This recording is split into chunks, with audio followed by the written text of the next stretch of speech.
This is the Advent Insertable.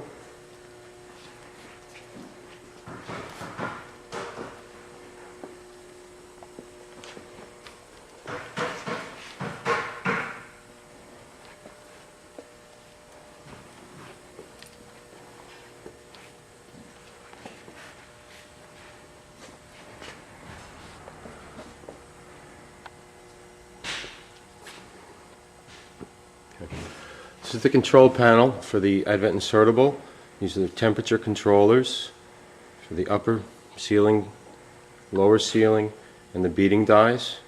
They are set in Fahrenheit now for temperature. The general setting would be 240 degrees for the upper, 240 degrees for the lower, and about 200 degrees for the beading dies. This information is referenced in the manual. The panel is the controls for all the functions on the machine. To get the machine to run, you will hit the right menu key 3 times until you see machine is ready, and then you can turn the machine on, and that is machine on. The machine starts.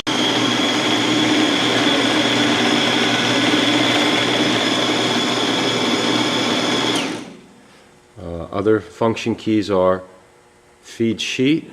This will feed a single sheet when in regular mode, or continuously feed when you are in auto cycle mode.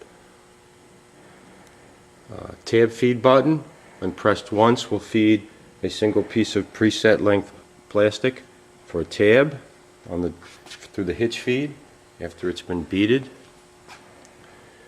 The die cycle will, when the machine is running, cycle the ceiling die 1 stroke. Stop up, well, when the machine is running, lift the stops to clear any sheets on the feed board. Next function is collate. You have multiple position, 5 position now. You can change this by pressing the mod button and entering 8 if you wanted to do an 8 position collated set. The machine is set up right now for 5 position. So we will enter a 5 and enter. Hit escape, menu 3 times, machine's back ready again.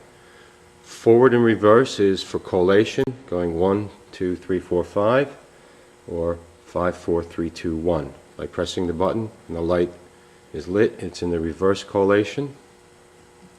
Batch counter. This gives you information on the total quantity the job is set up to run. It's now set for 1,000. If you hit it a second time, it will tell you how many cycles have been completed during this shift, and a third push will give you the total life cycle on the machine. Hitting it again will return to machine ready. The next button is not used, and then heat control. Pressing once, the light is off, the heat is off. Pressing it again will turn the heat back on and allow it to set, to come up to temperature. Next button is draw dwell. This is the amount of time that the die stays down in the sealing position to put the paper and plastic and have it adhere. This is adjustable by pressing the mod button. If you don't want to change it, hit escape, and again 3 times back to, and then 1, 2, 3, back to machine is ready. The control panel, initially, if you hit escape, you will see a screen with date and time and a password, which would be entered by hitting mod, and the current password is 9999 for this machine. Enter. You will see an ABC on the left hand side. This indicates that you have access to all levels of the program and settings for the machine. Hitting escape bring you back to menu. Hitting menu once brings you to page list. Pressing it a second time gives you a list of the different functions of the machine. Pressing the down arrow from the first position will walk through batch entry, display, reset, die down delay. Some of these functions are only accessible through the password enabled screens. So if the password is not enabled, several of these screens will not be visible. We have the different adjustments and times for the machine. There are 20 total. Again, not all of which are available without the password function being cleared. Hitting escape again, and then page, page, page brings you back to machine ready, and it would be possible now to run the machine. Pressing it, we turn it on. You would then push tab feed a piece of Mylar into the machine, and then you would press sheet feed, and that will feed a sheet of paper, single sheet, turning on the auto cycle, and then sheet feed will continuously feed paper as long as there are sheets in the hopper. So we're now going to go over the basic setup for the machine.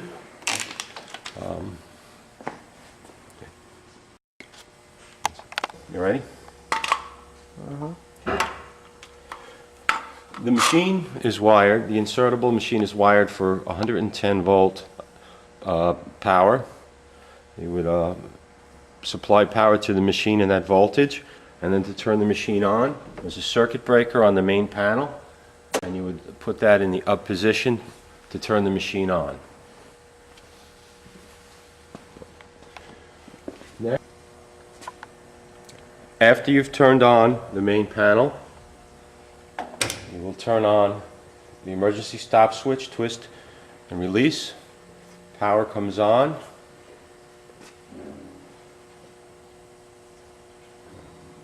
If the heat is set to on, it will come on automatically. At this time, while the machine is coming up to the set temperature, we are going to prepare the machine for running a job.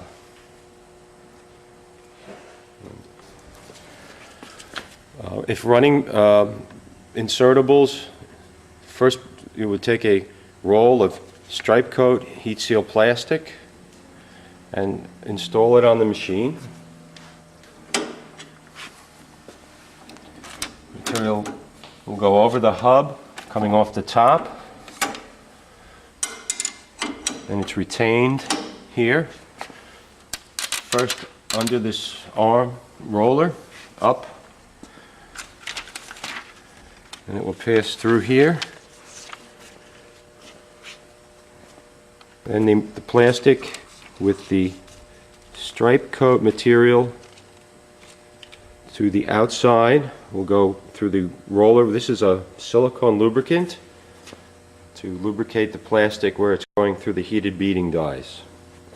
You loosen it, pass the plastic through, and slide it in for a light pressure, and then lock it with the set screw.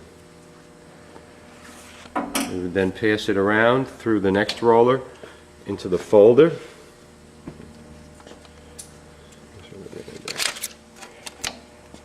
Loosen the beading dies to first insert the plastic in the machine.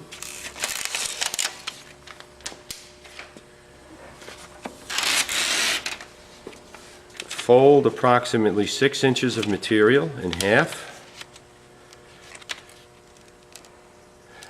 and crease it. Then we cut an angle on the end of the material, and then on the top portion of it, cut away a small portion of it again. Material now passes between two brass rollers, the creasing rollers, and around the entry guide and beading wire in the dies. You've lifted the dies up for some clearance to begin, and then you will feed the material through the beading dies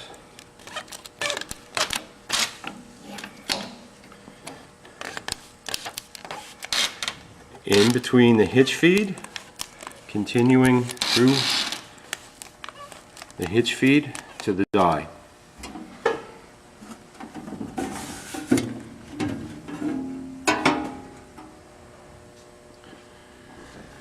Now, the plastic is inside of the hitch feed and now has to pass above and below the spreader inside of the die. This opens the plastic up after it has been cut so that the bottom portion will pass under, and then the top portion where you've cut it away, you can watch it and feed it over and above the spreader into the die.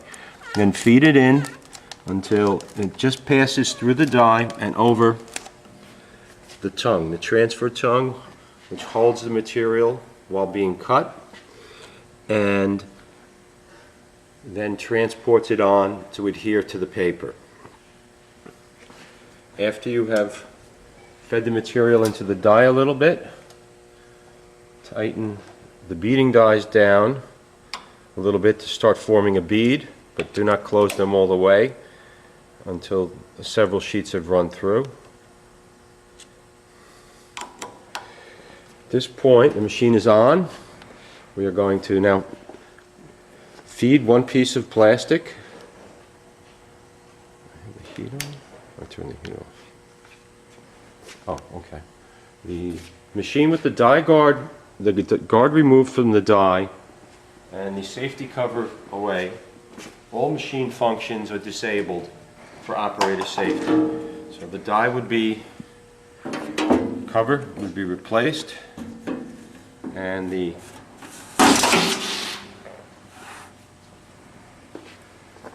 now the die will function as well as all the other controls. So lifting this, will bring up an indication die cover open. This has to be placed down so that the sensor is going to be in place, and then the machine can be run. So we feed a piece of plastic, turn the machine on, press die cycle, and then using forceps remove the piece of plastic from the die. It will be necessary to feed several pieces of plastic before the bead on the tab will have formed because of the distance from the die, beading die into the regular cutting die.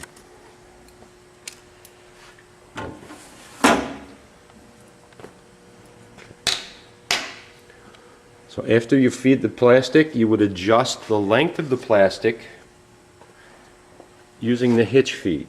The hitch feed adjustment for the length of the tab is done with the hitch feed. There's a locking screw that, using the tools provided, you will unlock, and it's necessary to turn the air supply off to the machine before making any adjustments to the hitch feed because of the pressure on the air cylinder. So you release the locking screw, which is down in the adjusting area. Can't really see it, it's down here. Release it, and then adjustments for the length. Counterclockwise is decreasing the length. Clockwise will increase the length. You will increase the length. There's a scale mounted on the back here, measured in inches, which will allow you to use a reference from a line marked here on the a hitch feed block, and you will set it and you can do it. So if you have a 2-inch tab, you should align the mark with the 2 inches here, and that will give you a 2-inch preset length for the plastic tab. Then you will set it, run a piece, check the length, and then after it's correct, lock it in place and turn the air back on to the machine. Run several test samples.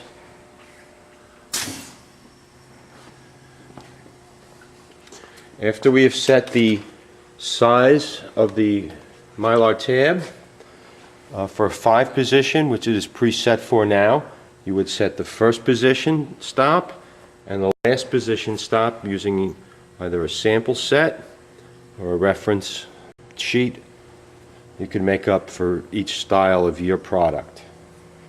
And then we have been provided for this setting, for a 5 position, a setting block that you would place between each additional stop to set the proper distance between each tab position. Lock them in place. In a 5 position, the last 3 stops are not used. They will stay in the up position. They should just be moved away so that you have room for adjustment. In an 8 position, you do the same process, first and last, first and 8th, and then set a distance between each sheet using a gauge block again. The sheet size from the face here, where the reference register guide and the jogger, you would introduce a sheet and check the jogger. An easy way to do that is to just reverse the airlines for a moment so that the jogger is in the forward position. Introduce a sheet to the table, loosen the locking screws, and bring it up so that the sheet has a very slight bow between the register rail and the jogger rail. If it's too tight, the sheet is going to hang up in the die area and it will not cycle properly. The belt and location of the rail is generally set towards the center of the sheet and should not require adjustment for a standard size 9/11 or A4 sheet.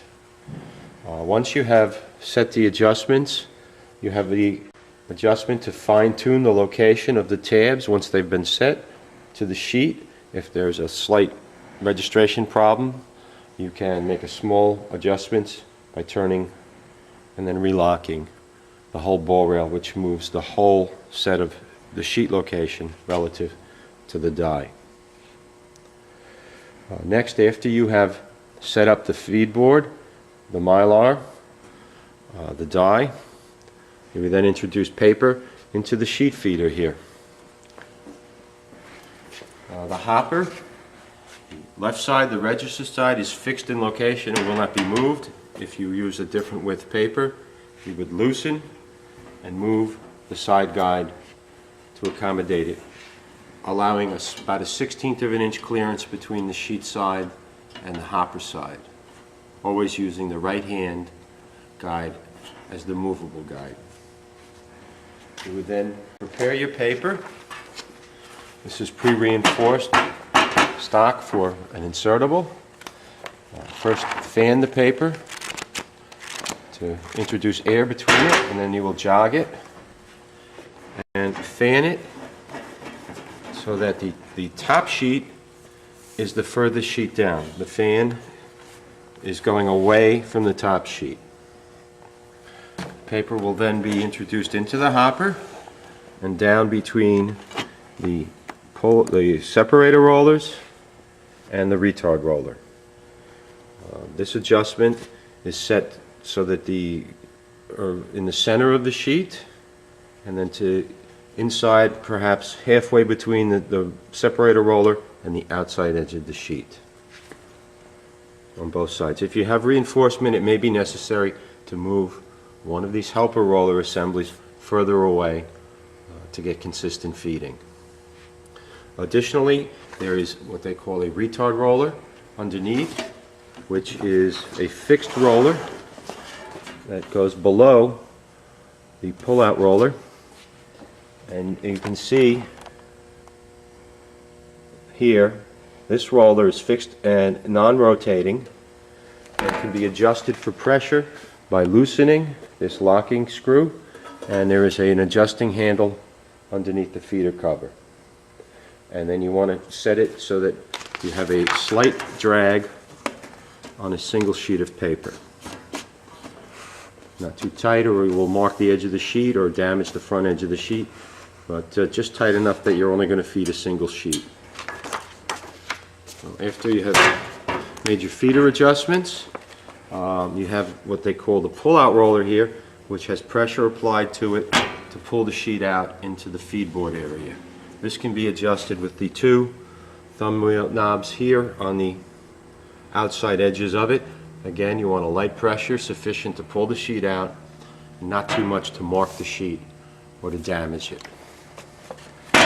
So we want paper, reinforcing side towards the jogger rail, plain side to the register. So again, fan the paper, introduce it between the separator roller and the pull-out roller. The angle of this board is adjustable by a arm below here. It's set at the factory for a good setting, but may need to be adjusted depending upon your paper. That would be you loosen the locking screw and you can adjust it up or down to get a more consistent feed. After you've set the paper in, your stops have been done, our mylar is done, we are now ready to run a test sheet of paper. Again, this is in 5-position collated. Our heat controls are on, our auto cycle will turn off to begin with. I press the menu button 3 times till I get to the machine is ready. I will then push machine on. Starts. I now feed a single tab so that I have a piece of plastic in the die board ready for the sheet when it's fed in. I'll turn the machine back on. And I will hit the feed sheet button. Feed a single sheet. Just to check that I'm getting a bead.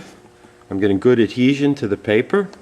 And then I can check to my sample set that I have the proper location for this and the size and everything is ready to go.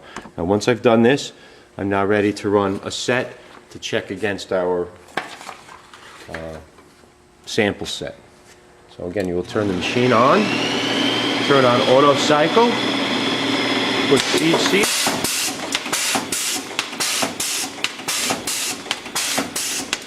and you will run a set, push the auto cycle button to stop the machine from running, and take your set of 5 samples.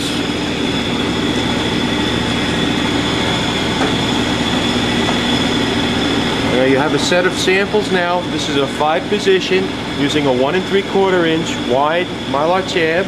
You want to check the distance from the edge to the first tab and the last. This can be done by flipping the sheets and checking that you have a good alignment. You can do the same for the 2nd and 4th positions, and you can also do it for the center position by just flipping the sheet. This will tell you if your registration and distances for the stops are set correctly. If they are, and this is an acceptable set, you have good adhesion, good bead equality, you're now ready to turn the machine on for automatic cycling to run sets. We've now run a test set and we're going to be ready to run production. So we turn the machine on, turn on auto cycle, and we're going to cut sheet feed.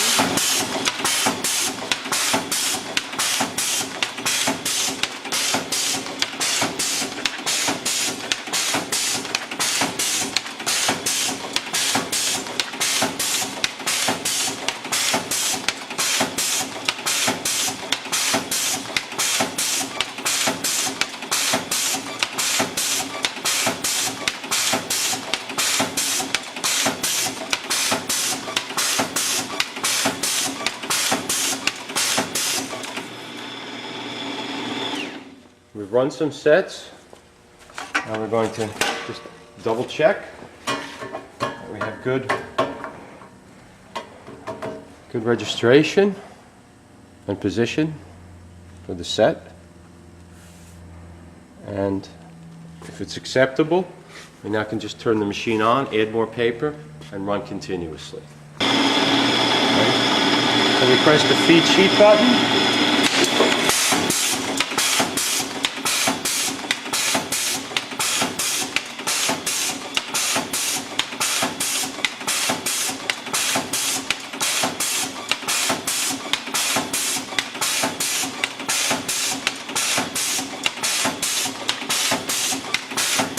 Run continuous feed, you prepare more paper,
after the paper has run down to the end, if the machine senses no cycle for a sheet passing through to put a tab on, it will continue to try for 5 times to feed sheets. Once you've done that, you can reintroduce paper and just hit the feed button again. Here is the control panel, the main panel for the box. The circuit breaker is on the right hand side. This is the PLC controller for the unit. The unit is a 24 volt DC unit. Here on the left hand side we have the motor controls for the DC motors for the main board and for the feeder. These are adjustable.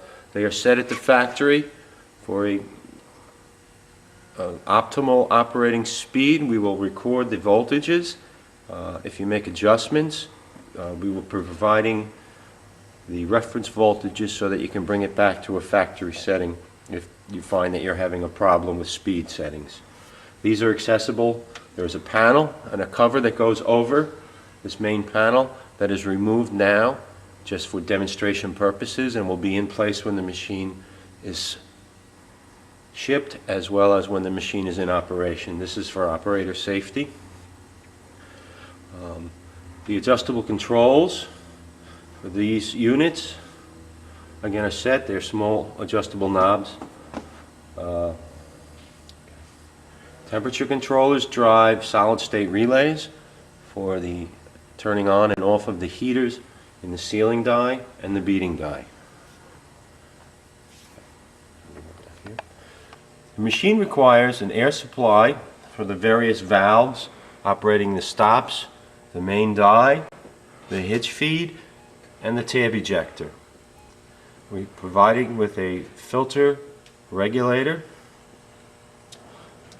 This will be operating at approximately 80 psi. We will provide a coupling.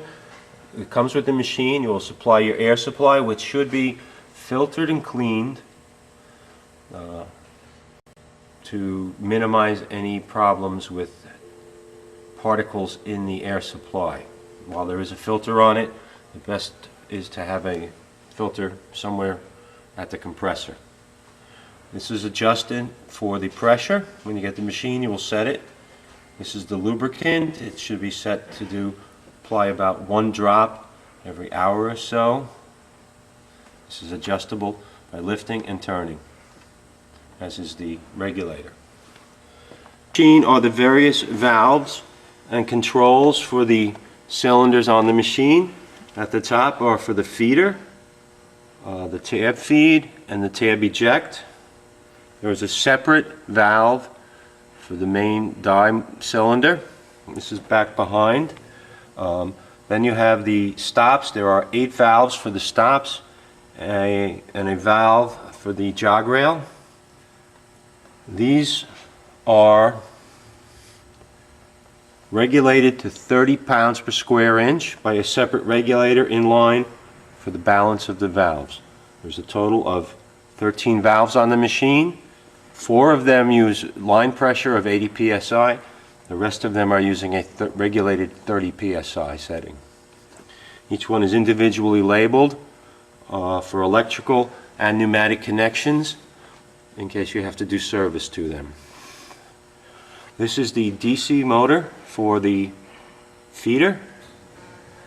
It's driven by a timing pulley and a belt.